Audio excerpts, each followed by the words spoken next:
مولاي صل وسلم دائما أبدا على حبيبك خير الخلق كلهم. بسم اللہ الرحمن الرحیم الحمد للہ رب العالمین والعاقبۃ للمتقین والصلاة والسلام علی سید الانبیاء وخاتم المرسلین وعلی آلہ واصحابہ اجمعین، اما بعد۔ بخاری شریف جلد نمبر 1 صفحہ نمبر 378، کتاب الشروط، باب الشروط فی الجہاد والمصالحۃ مع اہل الحرب و کتابۃ الشروط مع الناس بالقول میں ہم تفصیلات واقعہ صلح حدیبیہ پڑھتے ہوئے اس مقام پر پہنچے کہ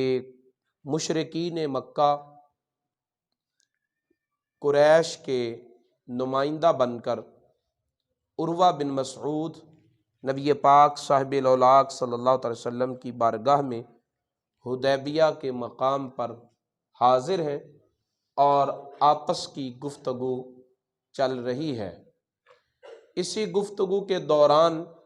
اس نے ایک جملہ بولا جس کا جواب حضرت ابوبکر صدیق رضی اللہ تعالی عنہ نے بڑے تیکھے لفظوں میں اور کڑوے لہجے میں دیا،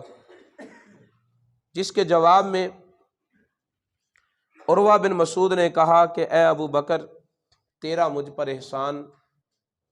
جس احسان کا میں نے بدلہ نہیں چکایا، اگر وہ احسان تیرا میرے سر پر نہ ہوتا تو میں تجھے اس گالی کا جواب گالی میں دیتا، لیکن چونکہ تو میرا محسن ہے اور میں منت کش احسان ہوں، اس لیے میں تجھے تیری اس تلخ کلامی کا جواب نہیں دیتا۔ وجعل یکلم النبی صلی اللہ تعالی وسلم، اب عروہ بن مسعود پھر نبی پاک صلی اللہ علیہ وسلم سے باتیں کرنے لگا، اور اس کا انداز یہ تھا کہ فَقُلَّمَا كَلَّمَهُ أَخَذَ بِلِحْيَتِهِ، جب وہ بات کرتا تو نبی پاک صلی اللہ علیہ وسلم کی داڑھی مبارک پر ہاتھ لگاتا۔ نبی پاک صلی اللہ علیہ وسلم کے پچھلی طرف حضرت مغیرہ بن شعبہ کھڑے تھے اور ان کے ہاتھ میں تلوار تھی، وعلیہ المغفر، اور چہرے پر سر پر لوہے کا خود تھا۔ یہ ایک جنگی ہتھیاروں میں اور جنگی لباس میں شامل ہے، لوہے کا ہوتا ہے جو سر کو کور کر لیتا ہے۔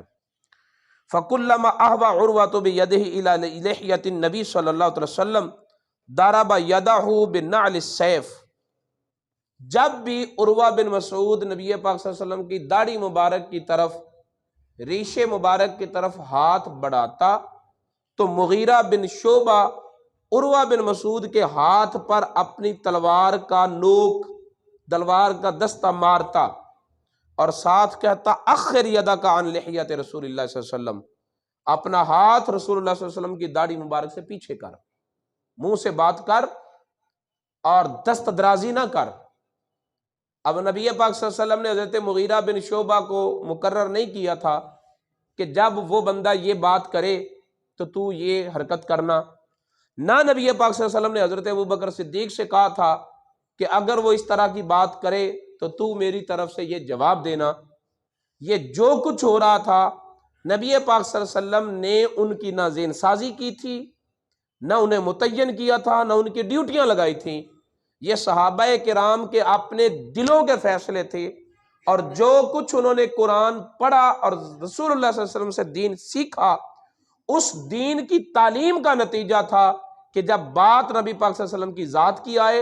یا بات نبی پاک صلی اللہ علیہ وسلم کی ناموس اور عزت کی آئے تو پھر کسی سے پوچھنا نہیں بلکہ فوری فیصلہ کرنا ہے اور گستاخ کو اس کی گستاخی کا جواب دینا ہے۔ حضرت مغیرہ بن شعبہ نے اس کے ہاتھ پر اپنی تلوار ماری اور کہا اپنے ہاتھ رسول اللہ کی داڑھی سے پیچھے کر۔ فرفع عروہ راسہ،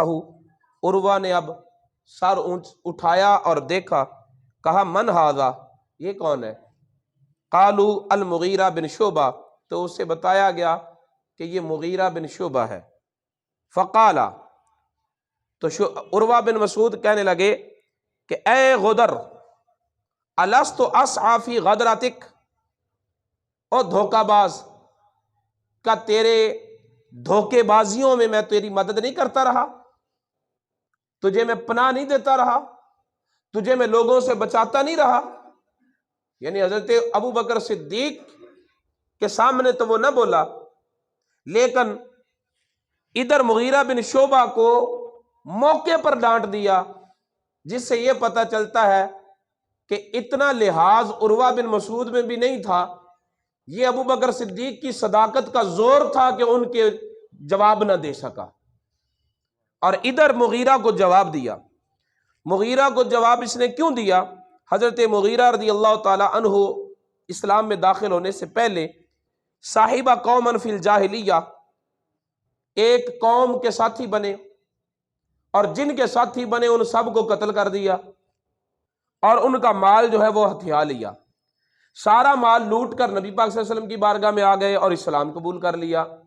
تو نبی پاک صلی اللہ علیہ وسلم نے فرمایا اما الاسلام فاقبل واما المال فلست منہ فی شیء، کہ تیرا اسلام جو ہے وہ تو میں قبول کرتا ہوں، لیکن زمانہ جاہلیت میں جو تو نے لوٹا ہوا مال ہے، کمایا ہوا مال نہیں، تو یہ مال میں قبول نہیں کروں گا۔ اب اس سے نبی پاک صلی اللہ علیہ وسلم کا میلاد منانے والوں کو سبق ملتا ہے کہ حلال کا رزق ہو تو رسول اللہ صلی اللہ علیہ وسلم چنے بھی قبول فرماتے ہیں، لیکن اگر کسی کا پیٹ کاٹ کر، کسی کا حق مار کر، کسی سے رشوت لے کر، سود کے کاروبار کر کے، اس طرح کے ناجائز کمائے ہوئے مال کو 11ویں پر خرچ کرو یا 12ویں پر خرچ کرو، مسجد پہ لگاؤ یا حج عمرے اور طواف کرو، کچھ بھی قبول نہیں ہوتا، کچھ بھی قبول نہیں ہوتا۔ مغیرہ بن شعبہ نے جو لوٹا ہوا مال تھا، نبی پاک صلی اللہ علیہ وسلم نے فرمایا کہ میرا اس مال سے کوئی تعلق نہیں، کیونکہ یہ مال اچھا۔ ادھر مغیرہ کو کہا جا رہا ہے کہ میرا اس مال سے کوئی تعلق نہیں، اور ادھر حضرت ابو بکر صدیق کے مال کو اپنا مال سمجھ کر خرچ کیا جا رہا ہے۔ تو پھر اندازہ کریں کہ رسول اللہ صلی اللہ علیہ وسلم کی بارگاہ میں جو مقام ابو بکر صدیق کو حاصل ہے، اور صدیق کی صداقت کا اثر جو اس کی کمائی میں ہے، وہ کس قدر عروج پر ہے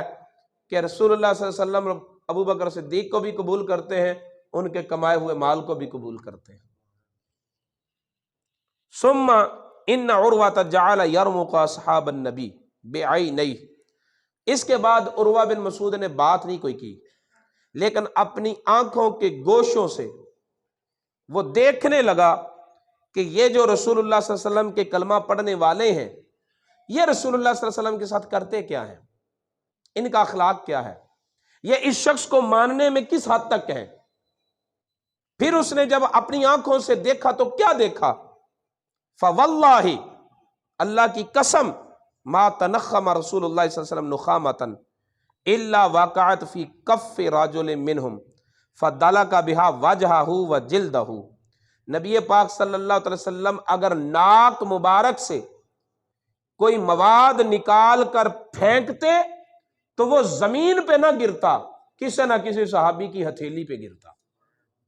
اب اندازہ کریں کہ چیز کیا ہے، ناک سے نکالا ہوا مواد ہے، تو صحابہ کرام کیا کرتے؟ فرمایا کہ اسے اپنے ہاتھوں پر لیتے، پھر ہاتھوں کو کپڑوں سے صاف نہیں کرتے، بلکہ ان ہاتھوں کو مل کر چہرے پہ ملتے، سینے پہ ملتے۔ یہ عروہ نے دیکھا۔ پھر کیا کرتے؟ فرمایا فَإِذَا أَمَرَهُمْ ابْتَدَرَوا أَمْرَهُ، جب رسول اللہ صلی اللہ علیہ وسلم کسی کو کوئی کام کہتے تو وہ دوڑ کر وہ کام کرتا، جلدی کرتا، ہر ایک کی کوشش ہوتی کہ رسول اللہ کے حکم کی تعمیل کرنے کا شرف مجھے حاصل ہو جائے۔ وَإِذَا تَوَدَّعَ كَادُوا يَقْتَتِلُونَ عَلَى وَضُوئِهِ، جب رسول اللہ صلی اللہ علیہ وسلم وضو فرماتے تو صحابہ کرام ایک دوسرے سے جھپٹتے کہ یہ وضو کے قطرے زمین پر نہ گرے، ہماری ہتھیلیوں پر گرے، ہمارے ہاتھوں میں گرے۔ اور جن کو وہ تری ملتی وہ چہرے پر مال لیتا، جن کو وہ تری نہ ملتی وہ تری والے کے ہاتھوں سے اپنے ہاتھ لگ رہا لیتا۔ یہ انداز تھا صحابہ کرام کا رسول اللہ صلی اللہ علیہ وسلم کے تبرکات حاصل کرنے کا۔ وَإِذَا تَكَلَّمَ خَفَضُوا أَصْوَاتَهُمْ عِندَهُ، اور جب رسول اللہ صلی اللہ علیہ وسلم کوئی بات کرتے تو سارے صحابہ کرام خاموش مجسم ہو جاتے، کسی کی آواز نہ اٹھتی، اور وہ توجہ کے ساتھ رسول اللہ صلی اللہ علیہ وسلم کی باتیں سنتے۔ وَمَا يُحِدُّونَ إِلَيْهِ النَّظْرَ تَعْظِيمًا لَهُ، اور کوئی صحابی نبی پاک صلی اللہ علیہ وسلم کی آنکھوں میں آنکھیں ڈال کر نہ دیکھتا، رسول اللہ کے ادب کی بنا پر۔ جس کی آنکھیں چار ہوتی وہ سر جھکا لیتا۔ رسول اللہ صلی اللہ علیہ وسلم ادھر دیکھتے تو وہ رسول اللہ کو دیکھتے، جب رسول اللہ صلی اللہ علیہ وسلم ان کی طرف دیکھتے تو وہ سر جھکا کے بیٹھ جاتے۔ چہرے کا دیدار بھی وہ پوری طرح نہ کر پاتے، اتنی تعظیم، اتنا ادب اور اتنا محبت کا یہ انداز تھا صحابہ کرام کا۔ فراجع عروۃ الی اصحابہ، اب یہ سارا منظر دیکھ کر عروہ واپس اپنے ساتھیوں میں جا گیا، اور وہاں جا کر کہنے لگا، اے قوم، اے میری قوم، واللہ، اللہ کی قسم، لقد وفدت علی الملوک، میں نے بادشاہوں کے دربار دیکھے ہیں، ووفدت علی قیصر و کسریٰ والنجاشی، میں نے کیسر و کسریٰ اور نجاشی کے دربار بھی دیکھے ہیں۔ واللہ ان رأیت مالکا قط يعظم اصحابہ ما يعظم اصحاب محمد محمد، اللہ کی قسم کسی بادشاہ کے درباری اپنے بادشاہ کا وہ ادب نہیں کرتے جو ادب و احترام محمد کے صحابی محمد کا کرتے ہیں صلی اللہ تعالی علیہ وآلہ وسلم۔ میں ان تنخم نخامتا الا وقعت فی کف رجل منہم، اب یہ عروہ بن مسعود جا کر قریش مکہ کو، مشرکین مکہ کو بتا رہا ہے داستانیں، ماتے جب بھی وہ اپنے ناک مبارک سے مواد نکال کر پھینکتے ہیں تو وہ زمین پر نہیں گرتا، اللہ کی قسم ہے وہ کسی نہ کسی صحابی کی ہتھیلی پر گرتا ہے۔ پھر فرمایا فَدَّلَكَ بِهَا وَجْهَ وَجِلْدَ، وہ اس ناک سے نکلنے والے مواد سے اتنا پیار اور اتنی محبت کرتے ہیں کہ اسے کپڑے سے صاف نہیں کرتے بلکہ اسے اپنے چہرے پر اور اپنے سینے پر ملتے ہیں، اپنے جسم پر ملتے ہیں۔ وَإِذَا أَمَرَهُمْ ابْتَدَرَؤُوا أَمْرَهُ، جب انہیں محمد صلی اللہ علیہ وسلم کوئی کام کہتے ہیں تو وہ اس کام کو جلدی جلدی کر دیتے ہیں۔ وَإِذَا تَوَضَّأَ كَادُوا يَقْتَتِلُونَ عَلَى وُضُوئِهِ، میں جب وہ وضو کرتے ہیں تو صحابہ کرام اس کے وضو کے استعمال ہو کر گرنے والے پانی کے قطروں کو حاصل کرنے کے لیے ایک دوسرے پر جھپٹتے ہیں، ایسے لگتا ہے جیسے ابھی لڑ پڑیں گے اس وضو کے پانی کو حاصل کرنے کے لیے۔ وَإِذَا تَكَلَّمَ خَفَضُوا أَصْوَاتَهُمْ عِندَهُ، جب وہ بات کرتا ہے تو ساری آوازیں خاموش ہو جاتی ہیں، کسی کی آواز نہیں اٹھتی۔ وَمَا يُحِدُّونَ إِلَيْهِ النَّظْرَ تَعْظِيمًا لَهُ، اور ان کی نگاہیں رسول اللہ صلی اللہ علیہ وسلم کی نگاہوں سے چار نہیں ہوتی، رسول اللہ صلی اللہ علیہ وسلم کے ادب اور احترام کی وجہ سے، تعظیم کی وجہ سے۔ وَإِنَّهُ قَدْ عَرَضَ عَلَيْكُمْ خُطَّةَ رُشْدٍ فَأَقْبِلُوهَا، اس نے جو بات کہی ہے انصاف کی بات کہی ہے، اسے قبول کر لو، اس میں تمہارا فائدہ ہے، اور اس سے نہ ٹکراؤ۔ اب مجھے اس مقام پر یہ کہنا ہے، صحابہ کرام کو قرآن پاک کی کس آیت نے کہا تھا کہ رسول اللہ صلی اللہ علیہ وسلم ناک سے لعاب نکالے تو تم نے زمین پر گرنے نہیں دینا؟ یا رسول اللہ صلی اللہ علیہ وسلم نے فرمایا تھا کہ میرے ساتھ اس طرح کا رویہ اختیار کرو؟ یہ آداب رسول اللہ نے انہیں تعلیم کیے تھے کہ مجھے اس طرح مانو، یا قرآن کی کسی آیت میں ہے حکم کہ رسول اللہ کے ساتھ یہ رویہ اختیار کرو؟ یہ صحابہ کرام کی محبت کے فیصلے تھے، یہ ان کے عشق کے مفتی کا فتویٰ تھا کہ اس رخ دہن مقدس سے نکلا ہوا لعاب زمین پر نہیں جانا، ہمارے سروں پہ آئے گا، چہرے پہ آئے گا، سینے پہ آئے گا۔ یہ ان کے عشق کے مفتی کا فتویٰ تھا کہ رسول اللہ صلی اللہ علیہ وسلم کے ناک کا مبارک کا مواد زمین پر نہیں گرنے دینا،